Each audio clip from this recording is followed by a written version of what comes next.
en el cuerpo humano. Y el estrés térmico,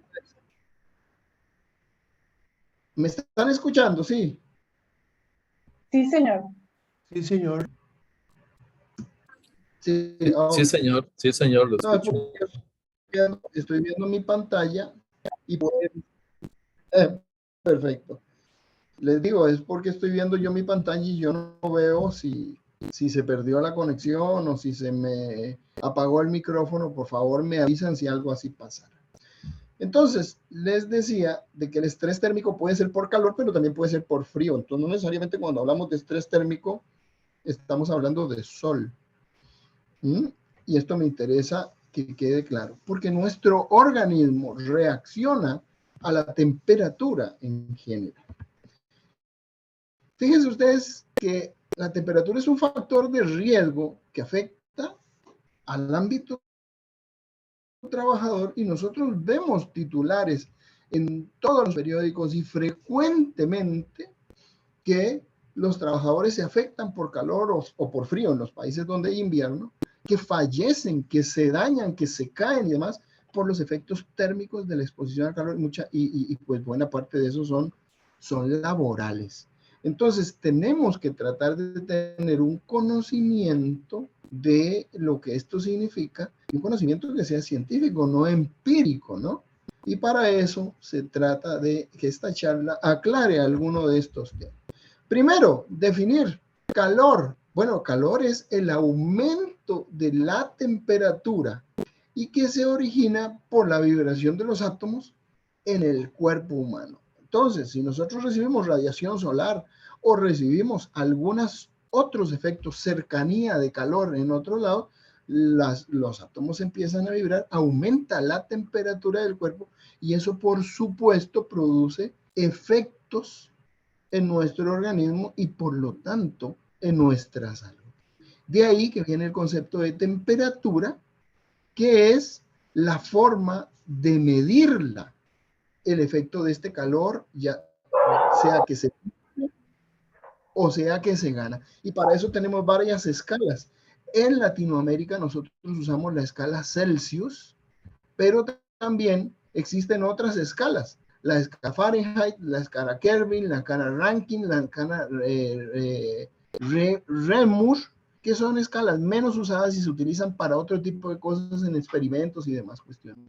Y nosotros vamos a decir que las temperaturas son de 0 grados al punto de congelación del agua, 100 grados el punto de ebullición donde el agua hierve, 37 grados el punto de temperatura normal interno del cuerpo, en promedio. Y entonces, de esa manera es que nosotros podemos estar midiendo la temperatura corporal y ver los efectos que están teniendo el ambiente muchas veces sobre nosotros o factores internos que nos hacen aumentar la temperatura o reducirla, que es lo que vamos a tratar de ver más adelante. Para tomar en cuenta lo que afecta la temperatura, que afecta a nuestros trabajadores o a nosotros en el ambiente, pues tenemos que considerar, uno, la temperatura de aire, es la temperatura en el ambiente en un momento determinado. La humedad es la cantidad de agua, la humedad relativa, que se presenta en ese aire. La temperatura radiante es la temperatura que está recibiéndose de cuerpos que están produciendo calor, ya sea el sol, pero hay veces en un ambiente cerrado puede ser un horno o puede ser un bombillo, o sea, la temperatura radiante. Y la otra es el movimiento del aire, que es la velocidad en la que el aire donde estamos fluye, de manera que ayude a disipar el calor. O sea, hay muchos factores que están haciendo que nosotros estemos en un ambiente que está más caliente o menos caliente. Por eso que una es la cosa, una es la temperatura del ambiente, pero la otra es la percepción de la temperatura y la exposición a la que el cuerpo se está sometiendo en un ambiente determinado. Hay veces yo escucho en empresas que me dicen, pero estos trabajadores están bajo las plantas, por ejemplo, de banano, por decir un ejemplo, pero la temperatura a la que el cuerpo se está exponiendo es tan potente como si estuvieran directos al sol. Entonces, nosotros tenemos que tomar en cuenta todos estos detalles. De ahí es donde surge el término. Y primero el término aquí abajo, que es el de disconfort térmico. La sensación de malestar o cansancio o angustia causada por calor. El estrés térmico es la carga neta de calor a la que las personas se van a exponer y ya sea que acumulan o disipan diariamente. Y esto va a tener que ver entre una combinación de las condiciones ambientales, la actividad que realiza, porque ustedes saben que el movimiento muscular produce también calor, y las características de la ropa que llevan. No es lo mismo salir a volar pala con una camisa manga larga de franela bajo el sol a volar pala en un invierno en Estados Unidos con temperaturas bajo cero. O sea, las condiciones cambian y por lo menos las características de todas estas cosas nos van a ayudar o nos van a deteriorar. Entonces, estos tres factores, la condición del ambiente, la actividad que se está realizando y la ropa que las personas llevan. Ahora bien, de aquí es importante que nosotros entendamos que nosotros normalmente tenemos un sistema en nuestro cuerpo que es un sistema regulador de la temperatura. Independiente de la temperatura a la que nos exponemos, el cuerpo puede tratar de sacar o de coger calor dependiendo de las circunstancias. Y el funcionamiento normal de nuestro equilibrio anda alrededor de los 37 grados. Lo normal es que nosotros andemos en 37 más menos un grado, es decir, de 36 a 38 grados Celsius o centígrados es la temperatura normal del cuerpo. Una vez que esto pasa, es decir, que el cuerpo baje a menos de 37 grados o aumente a más de 38, se echan a andar los mecanismos reguladores del cuerpo para poder volver a la normalidad, porque fuera de ello nos estamos arriesgando a padecer. Entonces, van a empezar a ocurrir cosas como las que quiero mencionarles adelante. O sea, por ejemplo, un solo gramo, no grado, gramo de aumento de la temperatura va a disparar los mecanismos de control interno que son, uno, vasodilatación o vasoconstricción. Aumenta la temperatura 1 grado en nuestro cuerpo, no en el ambiente, en nuestro cuerpo. Es decir, ustedes se exponen al calor, tienen movimiento, andan en ropa caliente y su cuerpo aumenta 1 grado, inmediatamente hay vasodilatación, es decir, los vasos sanguíneos de la piel se dilatan, por eso es que los cachetes se les ponen rojos, porque hay una vasodilatación. ¿Por qué? Porque se necesita que más sangre fluya por la piel para que se exponga al viento que lo enfría y funciona la piel como un radiador que pierde calor. Pero si hay frío, la piel se pone pálida porque los vasos de la piel se cierran para que no se escape calor del cuerpo que está tratando de mantener. Aumenta el ritmo cardíaco porque al aumentar la frecuencia cardíaca y dilatar los vasos de la piel, más sangre pasa por la piel y entonces más calor se pierde en ese efecto radiador que tiene la piel al exponerse al viento del ambiente. La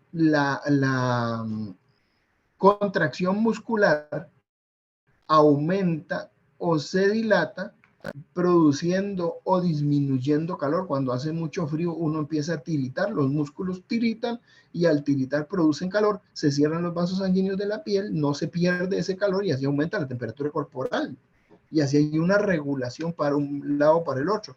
O se abren o cierran las glándulas sudoríparas, ¿para qué? Para mojar la piel y que el viento que pasa enfríe aún más y así se pierda más calor. Esos son los mecanismos reguladores que tiene nuestro cuerpo cuando la temperatura corporal aumenta, ya sea por un factor externo, porque estamos exponiéndonos, porque estamos trabajando, porque estamos en un ambiente caliente, ya sea en la playa o ya sea en el campo, ya sea donde sea, porque estamos enfermos con fiebre y aumentó la temperatura, pues también estos mecanismos entran a jugar, ¿no? O sea, la temperatura del cuerpo aumenta y también aumentan los mecanismos reguladores para tratar de volver al cuerpo a su estatus normal.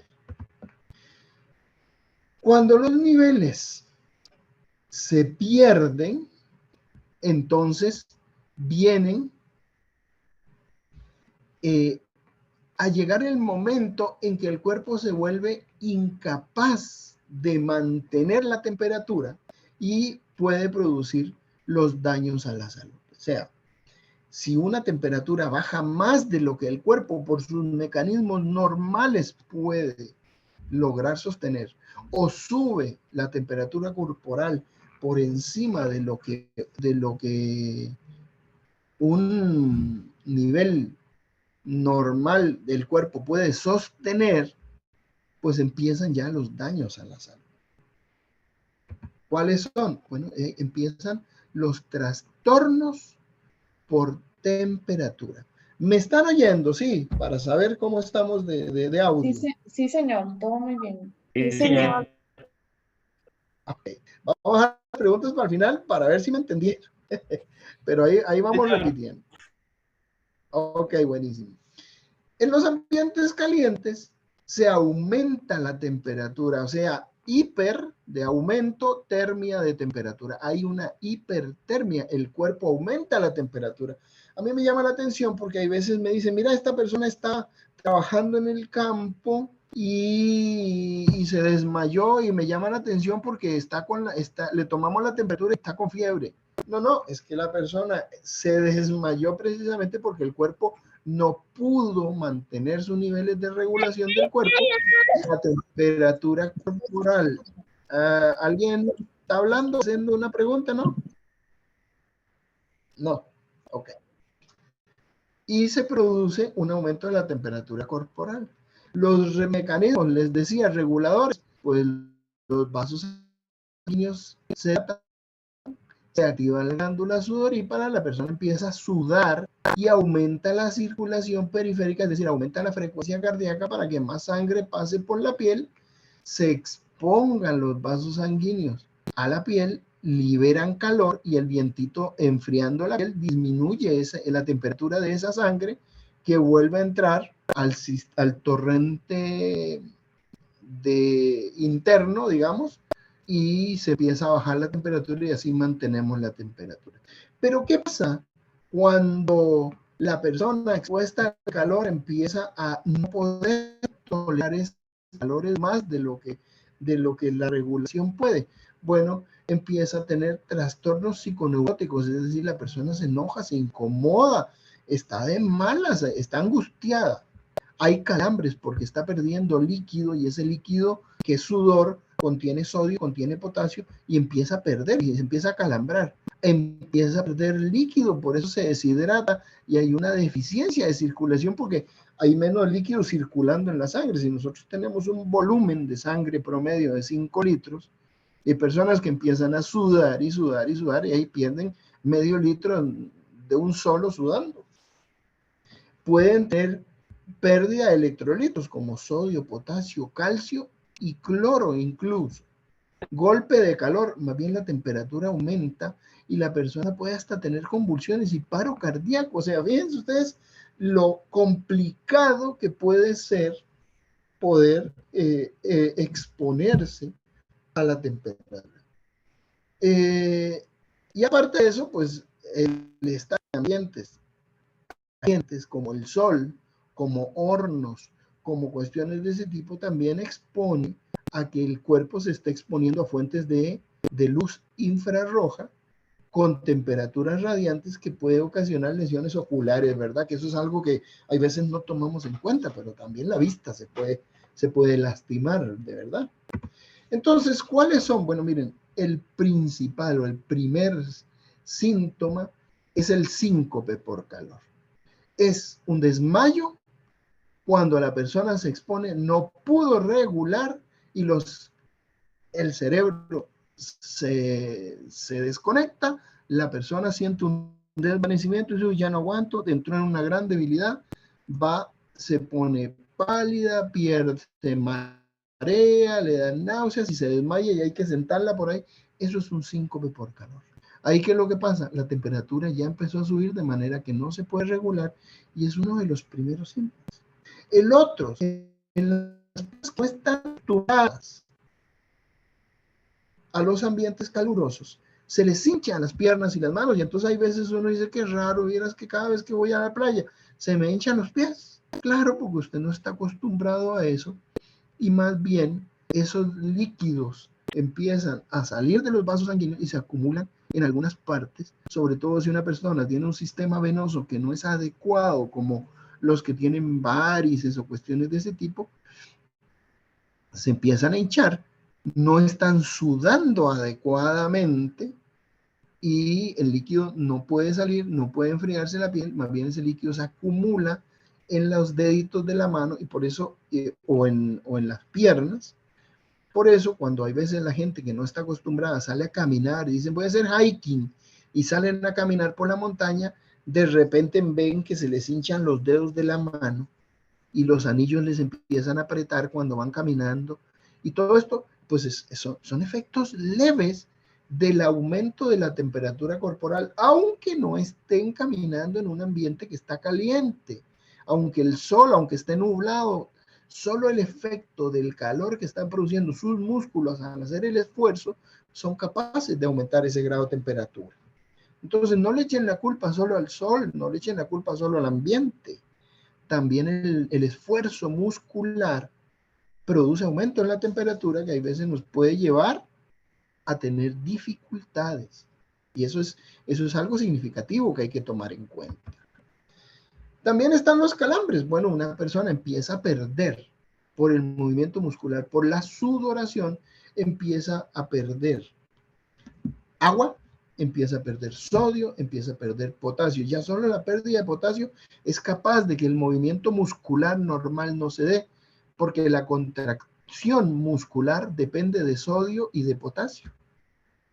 Los músculos sin sodio y sin potasio no se mueven, y si están perdiendo sodio y potasio, pues se acalambran. Pero además el sobreesfuerzo en un ambiente caliente también lleva a que ellos se fatiguen y entonces empieza un metabolismo que ya no es oxigenado y empiezan a liberarse sustancias que llamamos del metabolismo anaeróbico como ácido láctico y cuestiones pues que tienden a producir literalmente una quemada muscular que duele, que son los arratonamientos. El agotamiento por calor, esto se da por deshidratación. La persona se siente débil, está fatigada, no piensa bien, está tontada, disminuye la orina, aumenta la frecuencia cardíaca, aumenta la temperatura. Ese es el agotamiento por calor, que es cuando la persona dice, uy, sí, me va a pasar algo, me siento malísimo. La otra es lo que es el esfuerzo. Cuando el esfuerzo muscular es muy grande, el metabolismo del músculo no está recibiendo líquido, más bien está perdiendo. Los músculos se están esforzando mucho y empiezan a dañarse.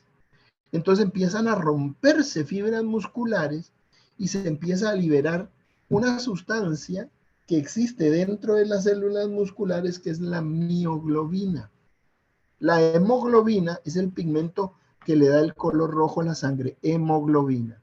Pero dentro de los músculos hay una sustancia que también es coloradita, no tanto, es más anaranjadilla, que no se llama hemoglobina, se llama mioglobina.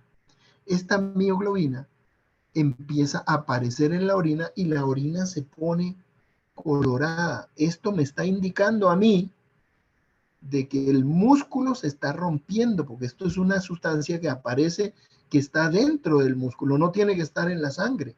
y cuando aparece en la sangre y por lo tanto es filtrada por el riñón y aparece en la orina, quiere decir que los músculos se les están dañando. Y esto pasa en esfuerzos en personas que no están acostumbradas. Hablemos de cuando salen a hacer caminatas largas. Y esto ocurre en la romería, por ejemplo. O en los gimnasios, cuando se meten a llevar un curso de spinning y hacen un esfuerzo y al día siguiente andan orinando colorado, todos arratonados, llenos de dolor, lo que hicieron fue romper músculo y el músculo cicatriza pero no se recupera como otros tejidos. Entonces uno empieza a perder masa muscular. Pero esto también ocurre en el trabajo, en una finca, volando pala, cosechando caña, etcétera, etcétera, etcétera. Entonces es algo que nosotros tenemos que tomar en cuenta. Y no solo eso, sino que esta es una molécula grande que sale por el riñón y como es una proteína, pues llega literalmente a tapar el riñón. Entonces el riñón también empieza a producirse daño y empieza a deteriorarse y empieza a lastimarse y nosotros tenemos que considerar que esto es algo que está realmente afectando la salud para el futuro de esa persona en cuanto a la pérdida muscular y en cuanto al sobreesfuerzo, porque esos músculos ya no quedan igual para el esfuerzo futuros, pero además de que esos riñones empiezan a deteriorarse cada día, cada día, cada día. ¿Cómo se manifiestan? Bueno, dolor muscular, dolor de arratonamiento, la persona empieza a sentirse mal, confundida, con vómitos y empiezan a orinar colorado, empiezan a orinar no con sangre, es con mioglobina y eso es algo de lo más serio. Y lo más serio de todo, que es una real emergencia médica, es el golpe de calor, que es cuando la persona se expone a un calor de tal manera que llega a un máximo donde la persona cae desmayada, aumenta la temperatura, a veces hasta 42 grados, porque se perdió la regulación de la temperatura que el cuerpo puede hacer, se pierde absolutamente toda y el cuerpo queda a expensas de lo que sea, toda la temperatura sube a 42 grados, el sistema nervioso central se desconecta y la persona no solo se desmaya, puede convulsionar por calor, la piel está caliente, deja la sudoración porque hay una pérdida de líquido tan importante que ya la persona no tiene líquido para sudar y esa persona en este estatus puede fallecer, o sea, pueden tener una muerte por calor. Eso es el literal golpe de calor. Eso es una emergencia, o sea, una persona que se desmaya de esta manera y más bien la temperatura le empieza a subir a esta persona, oigan, hay que correr con ella porque se nos puede morir. Entonces, como ustedes pueden ver, el estrés por calor es significativo. Ahora, me interesa que nosotros entendamos esto. Los factores que pueden ocasionar lesión por calor pueden ser factores ambientales, como decir que la temperatura y la humedad son altas. Mientras la temperatura es más alta y la humedad es más alta, nosotros podemos sudar menos porque hay tanta agua en el ambiente que no nos permite sacar el agua caliente de la sangre y no nos permite sudar. Estar al sol en un ambiente seco nos permite sudar y nos ayuda a regular más fácilmente la temperatura. Pero estar en un ambiente, y esto pasa mucho en las fincas, donde la gente está en un ambiente muy caliente, pero está debajo de las matas, porque las matas son altas, donde el ambiente es muy húmedo, ellos casi no pueden sudar. Entonces, también esto esto es un factor que afecta a las personas. O la exposición directa al sol, en donde no hay absolutamente nada de sombra, pues ya llega un momento en que el sol ya es demasiado. O también trabajar en ambientes que tienen radiación de calor, trabajar en un horno de metalurgia, trabajar en una fábrica de donde se está fundiendo metal, trabajar en una fábrica de pan, las panaderías o las lavanderías, donde hay ambientes que son muy calientes, muy húmedos, nos hacen un efecto similar, pero sin sol. O cuando hay movimientos de aire que son limitados, que no enfrían la piel para que la temperatura se empiece a regular, quitando el calor por medio del vientito que enfría la piel. Ahora, los factores individuales. Por ejemplo, la persona que ya ha tenido antecedentes de un calambres por calor, o que ha tenido una rhabdomiolisis, o que ha tenido lesiones, pues es más susceptible a sufrir daño por calor. Mientras más aumenta nuestra edad, también somos menos susceptibles porque nuestra piel tiene menos agua, está más arrugada, etcétera, etcétera, etcétera, es más gruesa, y entonces tenemos menos capacidad de perder calor por medio de la piel. Cuando no estamos aclimatados, nosotros pues no estamos habituados a un ambiente, nos vamos a lastimar más rápido. Una persona embarazada, una mujer embarazada, pues su sistema está a expensas de sostener y de crear a bebé. Y lo demás no importa. Para el cuerpo, el bebé es lo importante, la mamá queda en segundo lugar. Y entonces, si se expone al calor y al ambiente demasiado caliente, el cuerpo prioriza por bebé y la señora se puede lastimar. O bien el uso de medicamentos, personas que andan ahí con su hidratación más o menos porque son hipertensos, toman diuréticos o son diabéticos, que han estado perdiendo el líquido por su propia diabetes. Entonces, son personas que no tienen una capacidad de perder líquido para enfriarse. O las condiciones físicas o problemas de salud de la misma persona, como que sean hipertensos, que sean diabéticos, que tengan problemas de tiroides, que tengan obesidad o cuestiones de ese tipo, pues también va a estar a personas más susceptibles que otros a recibir daño por temperatura. Y los factores laborales, como son el no tener adecuada hidratación, y en esto es importante porque en condiciones donde se está perdiendo agua con sodio, con potasio, con cloro y demás, no es el agua la que hidrata, porque el agua tiene H2O, o sea, dos hidrógenos y un oxígeno. La persona necesita reponer también el sodio y el potasio que está perdiendo, porque si no se va a empezar a calambrar y si no va a empezar a tener otro tipo de problemas. Entonces el agua no hidrata. Ustedes pueden sentir calor, hidratarse con un vasito de agua cuando usted anda en la calle y siente calor, o está en la playa y siente calor. Pero si usted está trabajando, es decir, está con ropa, está haciendo esfuerzo muscular y está expuesto a ambiente caliente, desde el primer minuto y durante muchas horas de su jornada laboral, usted está perdiendo sodio, potasio, calcio y cloro. Y necesita reponer eso entonces con fluidos que contengan eso. Entonces ahí a un trabajador a punta de agüita no lo van a hidratar. Olvídense de eso.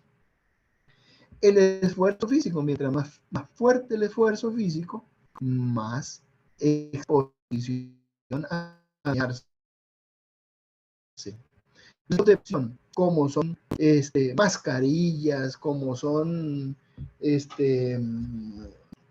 delantales, como son capas y cuestiones de ese tipo que trabajadores se usan, por ejemplo, aplicando plaguicidas en el campo, esa persona está metida en un sauna, está sudando, está expuesto al calor, ojalá esté gordo, ojalá sea diabético, imagínense todo el montón de cosas a las que está expuesta una pobre persona, no es raro que les pare las patas, como dicen vulgarmente, y se les desmaye dentro de 2 horas.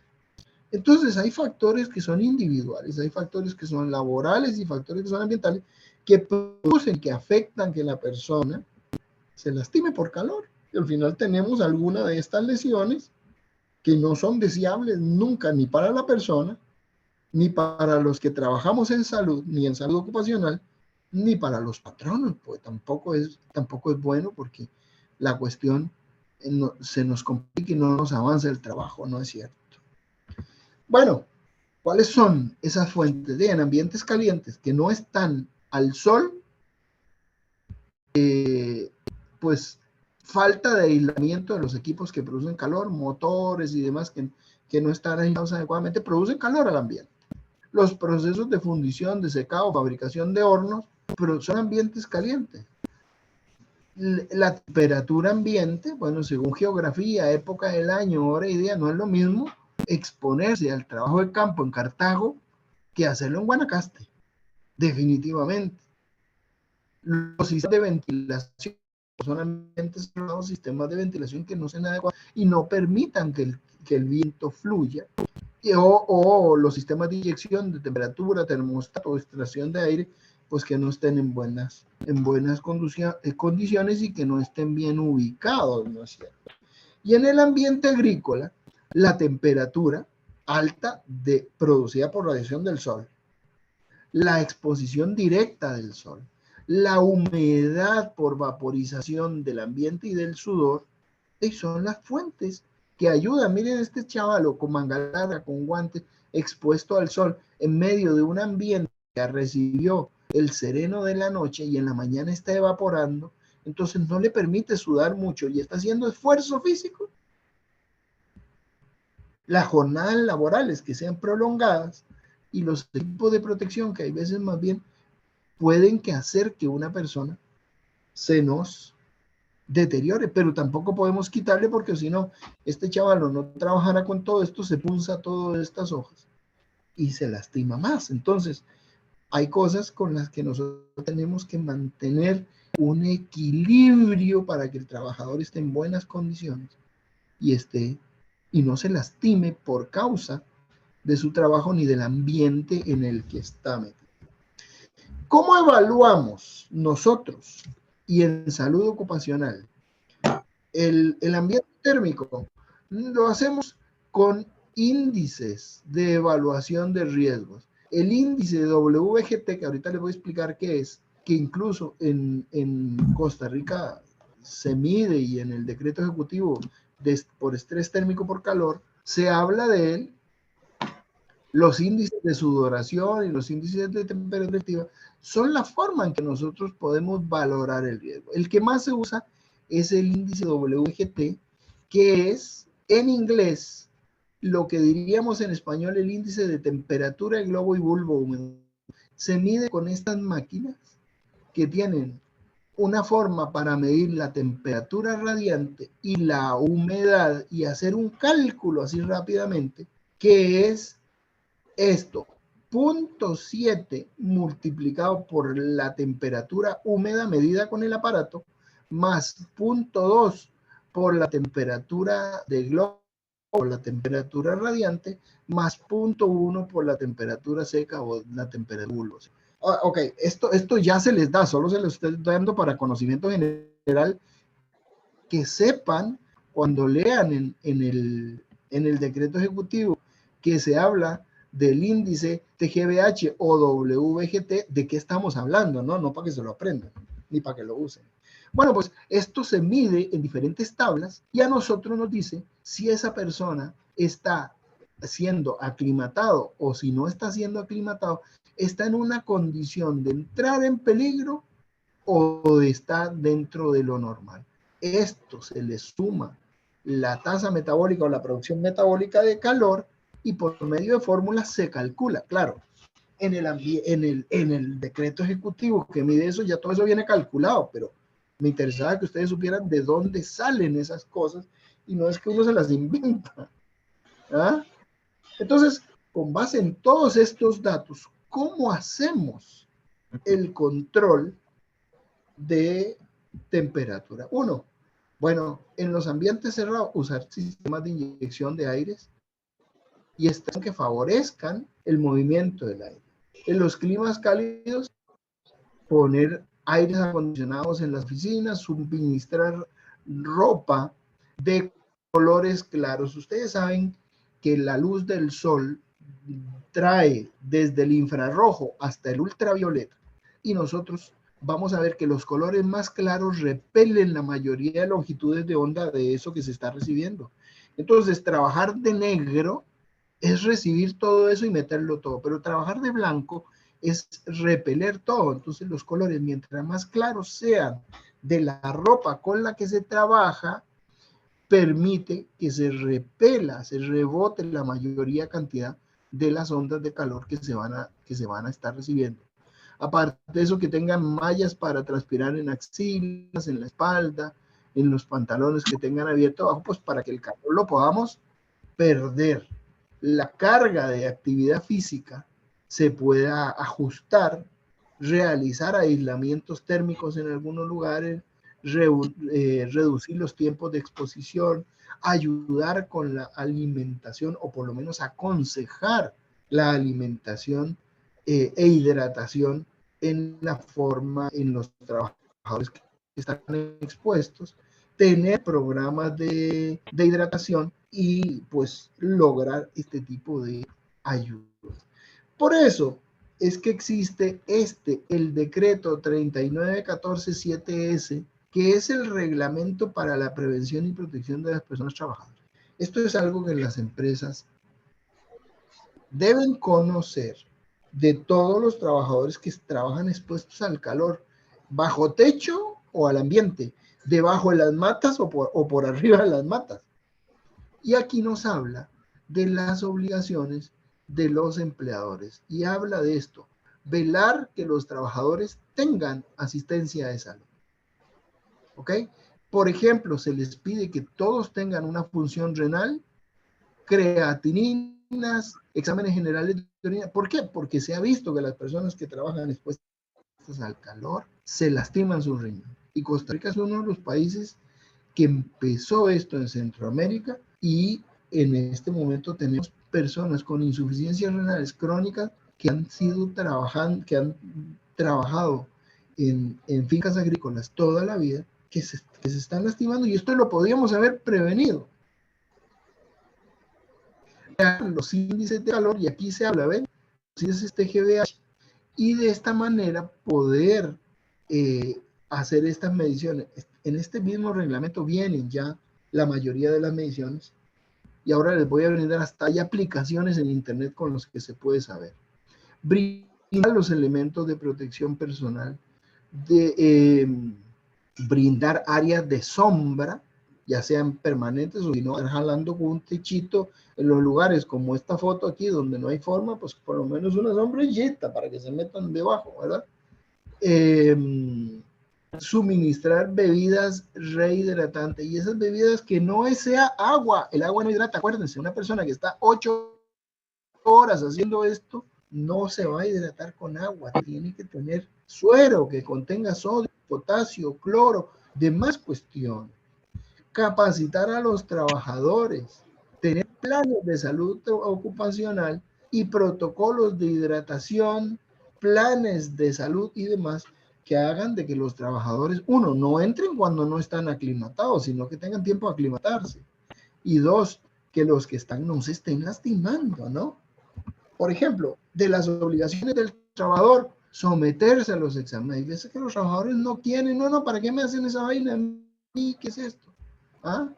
Cualquier situación que pueda entrañar peligro, informarle al jefe, y que los trabajadores estén enterados de esas situaciones para poder informarlas, cumplir con las normas del reglamento y utilizar los equipos de protección, porque ellos se lo quitan porque les da calor.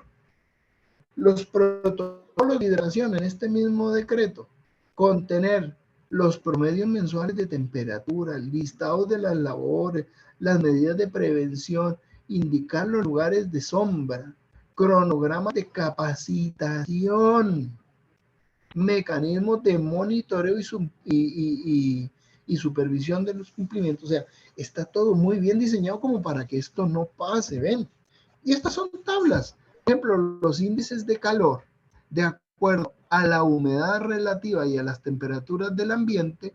Nosotros vamos a decir un lugar como Guanacaste, que maneja 37, 38 grados de temperatura, con humedades del 85%, miren, anda aquí en rojo, ya sabemos, ¿no?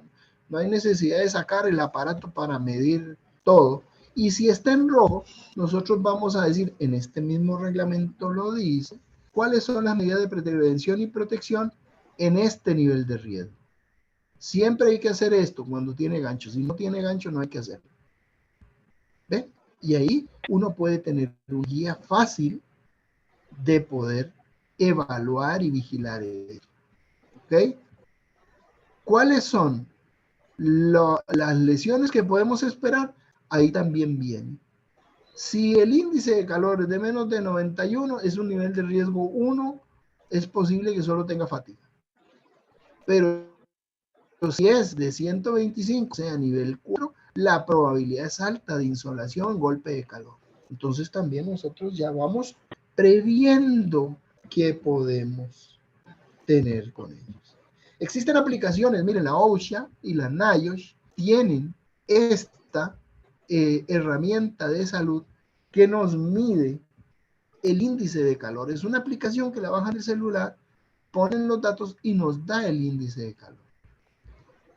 Y esta otra aplicación, UmiCalc, que es una calculadora que nos ayuda a tener y nos da el índice de temperatura del globo seco, o sea, el índice WGT. Claro, hay que saber usarlas, ¿verdad? No es cualquiera el que la sabe usar, pero los que la sabemos usar, podemos hacer una evaluación con una app y no necesitamos andar jalando aquellos aparatos. Lo ideal es andar jalando con aquellos aparatos, ¿no es cierto? Pero si no, una evaluación rápida se permite y nos ayuda a hacer. Existen, se puede hacer y los trabajadores pueden mejorar. Esos son los efectos que nosotros tenemos en la salud. Son las 9:45. He corrido hablando esto para poder tener estos 15 minutitos para que escuchar sus comentarios y responder sus preguntas. Ahora. Muchísimas gracias, doctor. Aquí tenemos varias preguntas en el chat que se las voy a ir leyendo. Dice, a nivel de empresa, se cuenta con un procedimiento para definir si en determinado sitio de trabajo se autoriza o no el uso de bebidas isotónicas. Sin embargo, hay lugares en los cuales los resultados obtenidos, según el estudio que se realiza, indican que no se aprueba la compra o el suministro de estas bebidas, aun cuando la actividad física es considerable y está totalmente expuesta al sol. ¿Cuál es la recomendación para casos como este? Ok, sí, como entiendo la pregunta, hay empresas que a pesar de todo no están dispuestas a hacer una inversión en esto. Bueno, estarían fuera de la ley porque hay un decreto ejecutivo que es un reglamento de ley y esto hay que cumplirlo. Incluso empezando, dice, que no lo puse aquí, que a partir de la fecha, que creo que fue a partir del año 2015, alrededor del 2015. A partir del 2015, una vez publicado en la Gaceta, esto es de aplicación obligatoria. Entonces, pues ahí ya le toca al Ministerio de Trabajo, para el cual formamos ya 50 inspectores, de los cuales están capacitados en estos temas para poder evaluar eso y esto es obligatorio, o sea, no podemos exponer a los trabajadores a dañarlos, o sea, la idea es que el trabajo dignifique, no que maltrate, ¿no es cierto? Así. Otra consulta dice, ¿podrían abordar el tema del calor en oficinas por falta de ventilación? Ejemplo, trabajar 8 o más horas en una nave industrial que alcanza temperaturas altas todo el año. Sí, puede tener exactamente efectos de este tipo. Y en esos casos, pues hay que aumentar el movimiento de aire, poner resguardos en las máquinas que producen el calor, tener áreas de ventilación y la hidratación de las personas también. Claro que eso sí puede ocurrir en las plantas industriales, definitivo que sí. Otra dice, ¿qué alimentos o bebidas para reponer el sodio y el potasio? Ok, esto es importante porque usualmente nosotros en la calle encontramos bebidas que contienen electrolitos que son para usar en el deporte, que contienen glucosa, que contienen sodio, potasio, no contienen calcio ni contienen cloro y tienen unos niveles como para una pseudohidratación, porque uno cuando está haciendo ejercicio va perdiendo un poquito. Además, usted hace ejercicio 1 hora, 2 horas. Pero un trabajador expuesto al sol no está 1 hora ni 2 horas dándole al trabajo, está 8 horas. Y una persona que empezó a las 5 de la mañana, a las 8, más o menos ya empieza a recibir el sol, ya está sudando desde las 5:30 y a las 8 ya está exponiéndose al sol como tal, pero desde las 5 de la mañana está aumentando la temperatura por el esfuerzo muscular y por la humedad propia del ambiente, porque en la agricultura, en el campo, el vado, por decirlo de alguna manera, del sereno de la noche va subiendo, aumenta la temperatura, no les permite sudar adecuadamente y la temperatura corporal aumenta aunque no haya sol, porque uno podría decir, no, pero es que el sol dañino empieza a partir de las 10 de la mañana. Sí, estoy de acuerdo, pero la persona está sudando, aumentando la temperatura por esfuerzo muscular y por el ambiente y la humedad relativa, está así desde las 5 de la mañana que empezó a trabajar. Claro. Y esa persona entonces está, si no las 8, por lo menos 6 horas, expuesto a pérdida de sodio, potasio, calcio y cloro. O sea, esta persona perfectamente, si no tiene una hidratación adecuada, no se recupera de esa pérdida y el riñón es el donde va a parar el daño, es el que se va deteriorando. Y las bebidas de hidratación no son las bebidas deportivas, o sea, son bebidas que contienen una cantidad de sodio y potasio mayor. Ellos tienen que estar tomando agua cada cierto rato. Y la forma de indicación que nosotros tenemos es que una persona debe orinar cada hora. Si una persona no tiene que orinar cada hora, pues el color de diapositiva es el más amarillo, que esto están deshidratados y tienen que meterse líquido. Si no están haciendo ejercicio, se hidratan con agua, pero si están haciendo ejercicio, se hidratan con sodio, potasio y agua. Aquí referente a esa hidratación dice que si el trabajador puede consumir agua de pipa, que si está bien, que si el agua de pipa le puede causar algún daño. No, el agua de pipa tiene cloro, tiene sodio, tiene agua, tiene glucosa, pero tiene muy poco potasio. Entonces, al agua de pipa agréguenle un chorro de jugo de naranja puro, natural, y le adecúan los niveles de potasio y es una bebida hidratante perfecta. Lo que pasa es que el agua de pipa tiene poquito potasio. Entonces hay que adicionarle ese. Dice, si una persona sufre un choque de calor, ¿se le debería de poner en agua fría? ¿Es beneficioso o no? Bueno, el golpe de calor, que es aquella persona que le subió la temperatura a 40 grados, a 39,5, está desmayada, puede convulsionarnos en cualquier momento, o sea, las metemos en agua fría, o sea, las metemos en hielo. Una persona que se desmaya, que tuvo un síncope por calor o que tiene un desvanecimiento, calambres o demás, pues el enfriar se puede hacer, pero es mejor con pañitos fríos para ir bajando esa temperatura corporal poco a poco, ¿no? Darle líquidos fríos también ayuda a disminuir la temperatura interna poco a poco y hidratar adecuadamente, sí.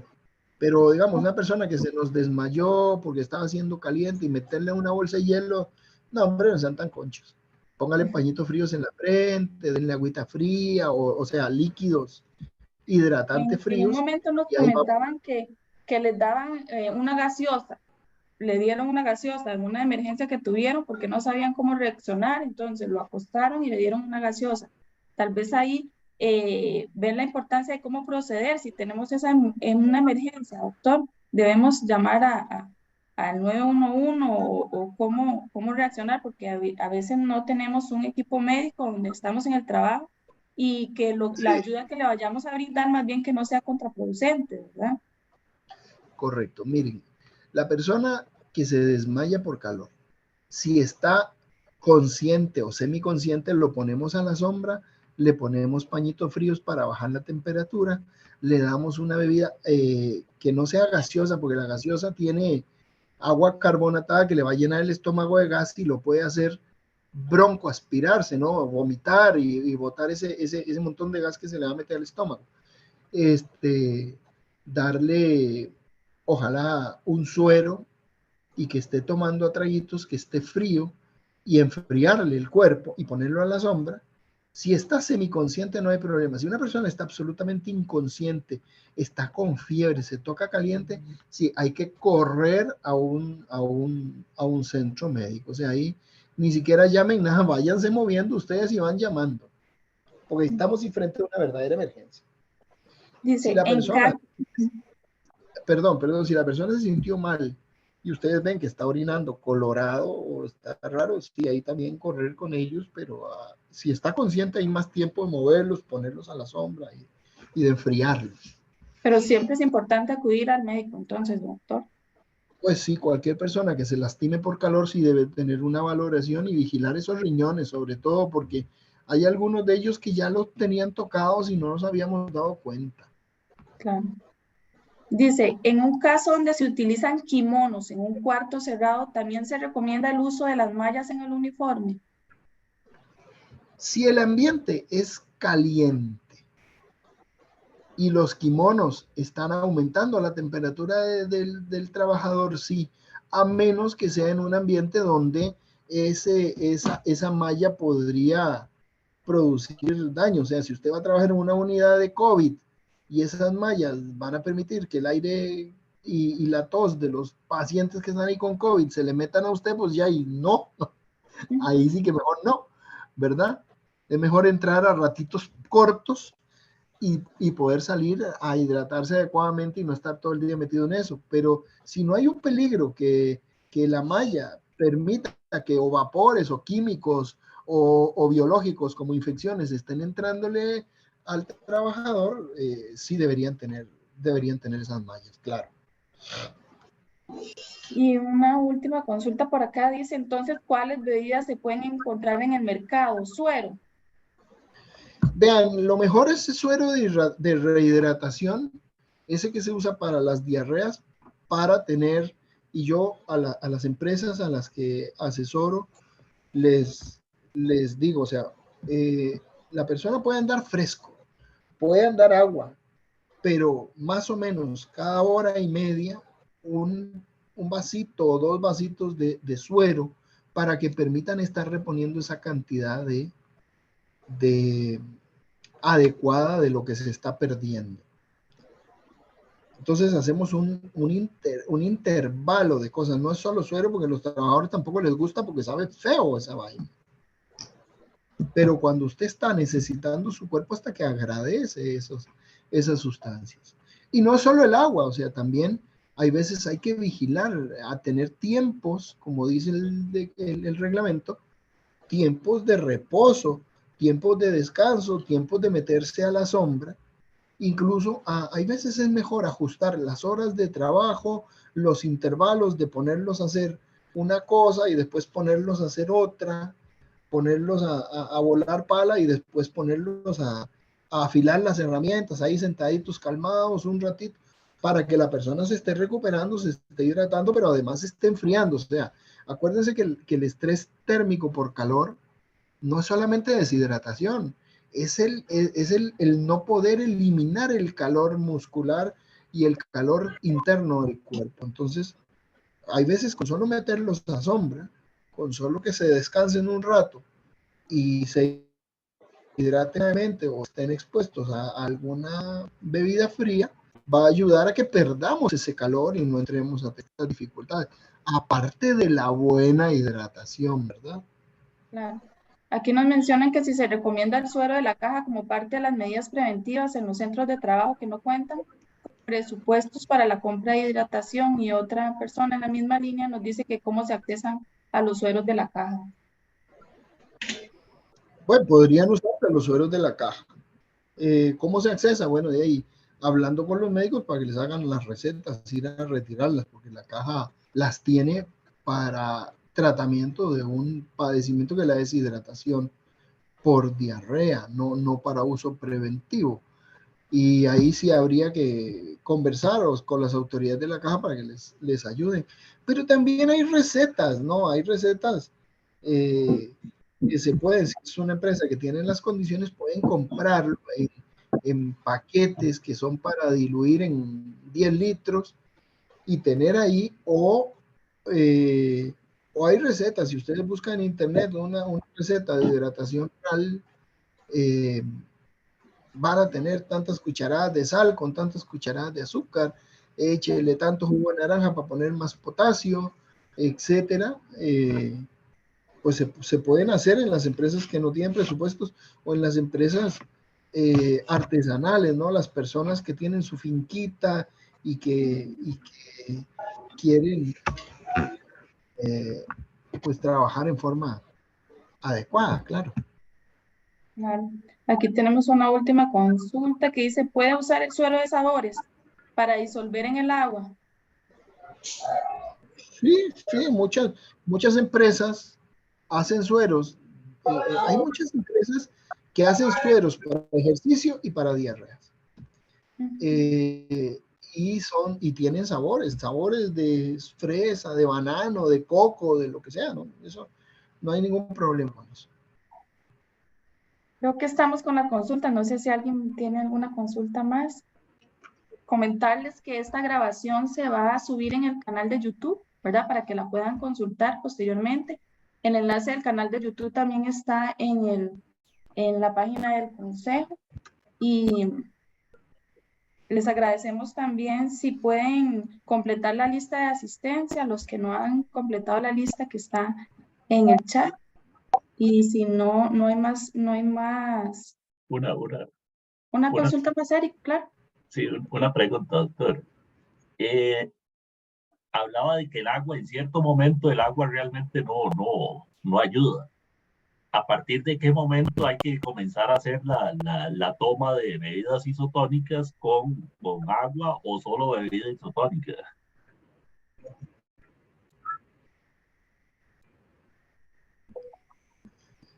Sí, vean, la conexión está un poco interrumpida para ver si entendí la pregunta, pero sí se puede hacer el consumo de bebida isotónica con intervalos de agua. No es diluir la bebida isotónica, se toma la bebida isotónica, se espera un rato y después se toma el vaso de agua, o sea, a los 15 minutos, y mantener como para darle chance al sistema digestivo de que esté recibiendo los electrolitos y que además esté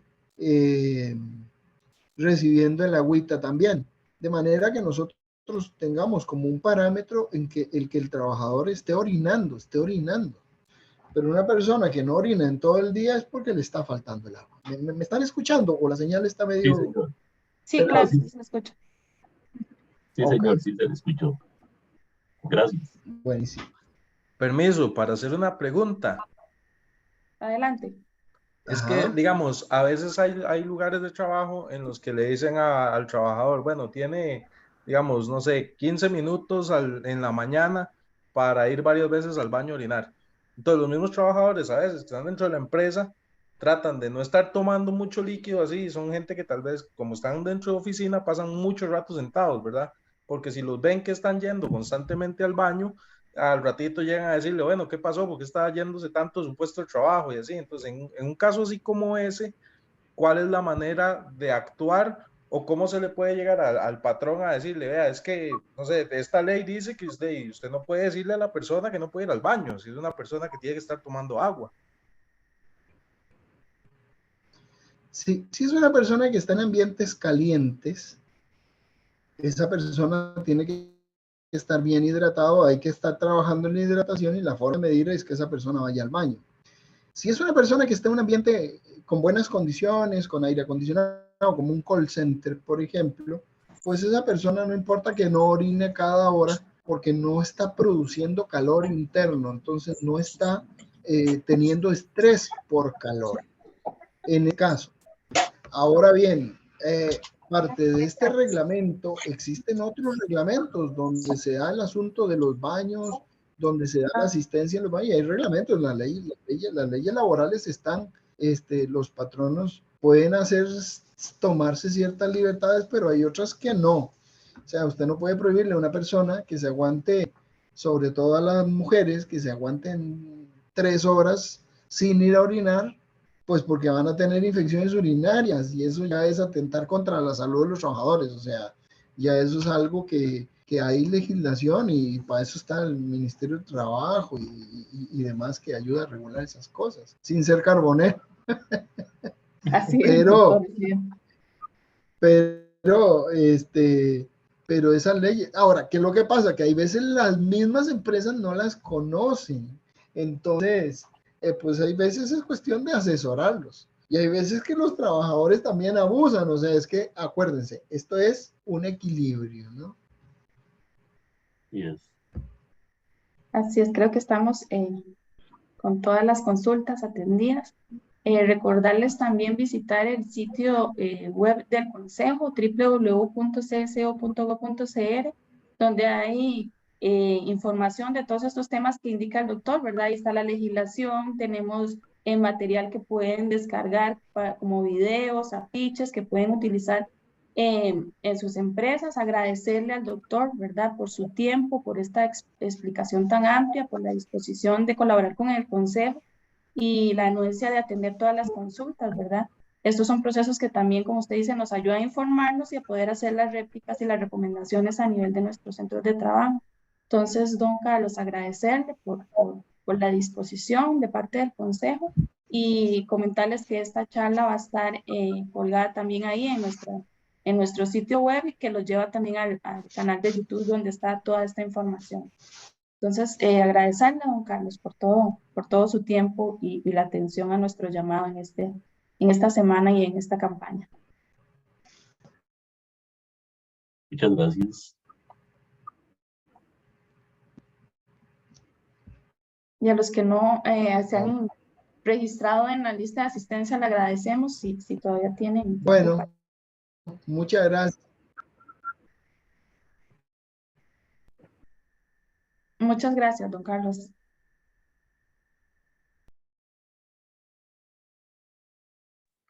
Buenos días, una pregunta. ¿Sería factible que esta presentación la manden también por correo electrónico? Gracias. Oye, Gracias, la vamos a colgar en el sitio web. Ok, listo. Hola, disculpe. muchas ¿Podría, por favor, decirme la página en donde puedo encontrar la información? Claro.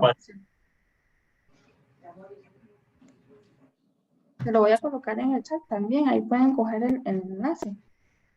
Gracias. Vieran que no oigo bien. Doctor, se está como cortando ahora. Hoy por Dios, la señal.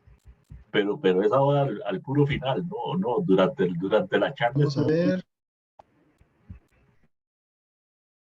Doctor, durante la charla lo escuchamos muy bien.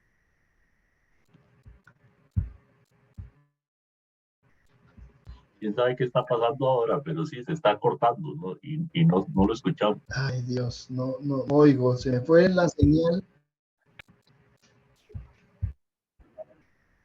¿No se escucha? Es que siento, los oigo muy interrumpido, entonces no estoy seguro si es mi señal o dónde es que no pude escuchar lo último. Entonces, de mi parte, un abrazo para todos.